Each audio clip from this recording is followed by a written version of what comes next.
Há muitas maneiras de descrever os bebês. Eles são pequenininhos e fofinhos. É difícil não se cativar com a fofura desses seres humaninhos. E embora seus corpos minúsculos possam parecer versões em miniatura de nós adultos, eles funcionam de maneira bem diferente como recém-nascidos do que quando já estão com alguns meses de idade. A lista a seguir é apenas um pequeno arranhão na superfície de características e eventos espetaculares no corpo de um bebê recém-nascido. E se você também acha esses seres humaninhos a coisa mais fofa do mundo, já vai deixando o seu like e se inscrevendo aqui no canal, ativando as notificações. Agora, se liga só nos 7 fatos surpreendentes sobre recém-nascidos.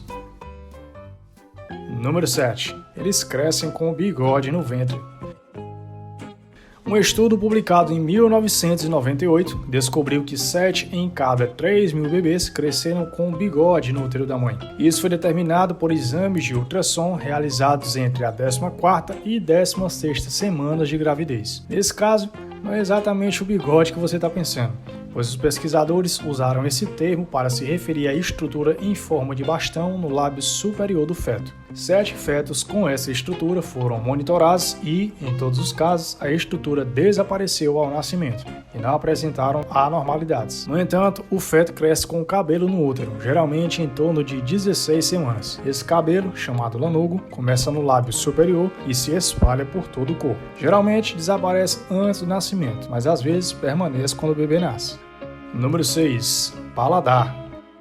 As papilas gustativas dos bebês são formadas no útero e quando nascem já possuem muitas. Os cientistas mostraram que o que uma mãe come durante a gravidez pode ter um forte impacto nas preferências alimentares de uma criança mais tarde, à medida que o feto começa a saborear alimentos diferentes depois de absorver o líquido amniótico no útero. Mas apesar de terem muitas papilas gustativas, os bebês não podem detectar o sal até cerca de 5 meses de idade. Isso é pelo fato que o sal ainda não é um requisito dietético para eles e, portanto, deve ser limitado em suas dietas. Com o tempo, as papilas gustativas de um bebê mudam e diminuem a sensibilidade, o que pode resultar em diferentes reações a sabores, podem ter sido amados anteriormente. Com isso em mente, talvez possamos reconsiderar o que comemos durante a gestação se quisermos que nossos bebês cresçam desfrutando de alimentos mais saudáveis.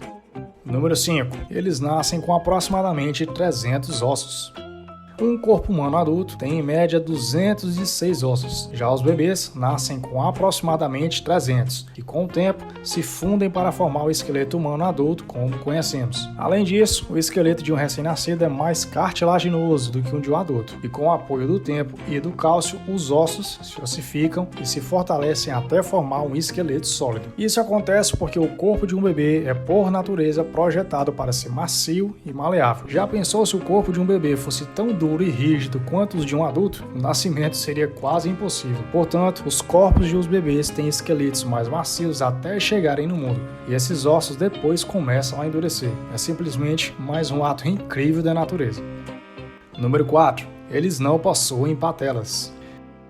Apesar de possuírem cerca de 100 ossos a mais do que um adulto, os bebês não têm patelas. Como falado anteriormente, o esqueleto do bebê é mais cartilaginoso ao nascer. Então, a patela está de fato lá, só que mais macia de cartilagem, e é um dos últimos ossos a se tornar um osso de fato. Por causa disso, essas patelas não aparecem nos raios-x, mas tecnicamente estão lá. As patelas estarão finalmente e totalmente ossificadas por volta dos 3 a 5 anos de idade. Eles possuem essa patela macia e flexível nos primeiros anos de vida, pois precisam dessa flexibilidade para engatinhar. Já se perguntou por que dói tanto ficar de joelhos agora do que quando era mais jovem? É exatamente por isso, por não ter mais essa maciez e flexibilidade. Parte do motivo pelo qual esse osso demora tanto a se formar é porque usamos ele com tanta frequência quando crianças que acaba retardando o seu processo de formação. É também o maior osso sesamoide do corpo, ou seja, um osso que se forma no meio de um tendão. Então, lembre desse fato da próxima vez que você se ajoelhar e disser que dói porque você está velho. Você estará coberto de razão.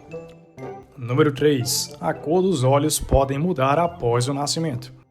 A cor dos nossos olhos é moldada pela melanina, que é também responsável pela cor da nossa pele e cabelo. Da mesma forma que a luz do sol pode escurecer a nossa pele e clarear o nosso cabelo, ela também tem um efeito sobre os olhos. Uma vez que o bebê abre os olhos, no entanto, a luz inicia a produção da melanina dentro da íris, e esse processo pode levar à mudança de cor. E as maiores mudanças na cor dos olhos ocorrem entre 3 e 9 meses de idade. Depois disso, as mudanças geralmente são mais sutis, e os olhos de algumas pessoas ainda podem mudar já na idade adulta. E não, eu não me refiro a lentes de contato.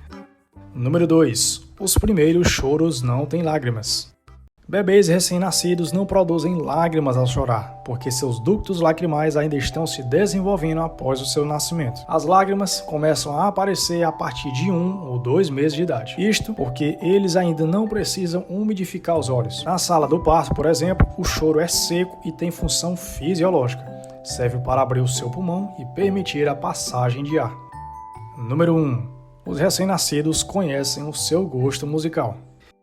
É cientificamente comprovado que os recém-nascidos se lembram de coisas de dentro do útero por muito mais tempo do que se imaginava. Estudos mostraram que os bebês realmente desenvolvem uma preferência pela música que ouviram enquanto estavam no útero de suas mamães, e ainda mantinham essa preferência com até 1 ano de idade. Ainda mais interessante é que eles não apenas podem reconhecer o estilo da música, mas podem também se lembrar de músicas específicas. Outros estudos mostraram que os bebês podem até demonstrar aversão a tipos específicos de música, dando chutes enquanto ouvem sons que não gostam. O que todos os estudos têm em comum é que essa capacidade dos bebês de reconhecer e reagir a certas músicas que ouviram no útero se baseia nos mesmos mecanismos que lhes permitem se familiarizar com o som das vozes dos seus pais.